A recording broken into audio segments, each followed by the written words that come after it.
bo'lsak, o'zini o'zi band qilgan ishsiz fuqarolarga kreditlarimiz bor. Bu yo'nalishlarimiz bo'yicha biznesga birinchi qadam, mening mahallam yo'nalishlari bo'yicha beriladi. Bular o'z-o'zini band qilgan fuqarolarga kafillik asosida ham sug'urta asosida beriladi. 5 million so'mgacha sug'urta asosida beramiz. Biznesga birinchi qadam yo'nalishi bo'yicha kreditlarimiz 5 million sug'urta, keyin undan ko'p summalar uchun kafillik talab etiladi. Kafil qanday bo'lishi kerak? So'nggi 6 oy davomida uzluksiz oylik bilan ta'minlangan bo'lishi kerak.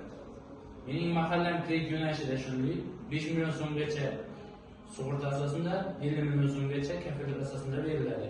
Ayol qizlarga 26% dan, erkaklar uchun 28% dan 1 yildan 3 yilgacha, 4 yil 5 yil o'rtan bo'lsa 29% dan ajratiladi. Keyin 312-qaror asosida kreditlarimiz bor. Bular korxonalar, yuridik korxonalar, yakka tadbirkorlarga ajratiladi.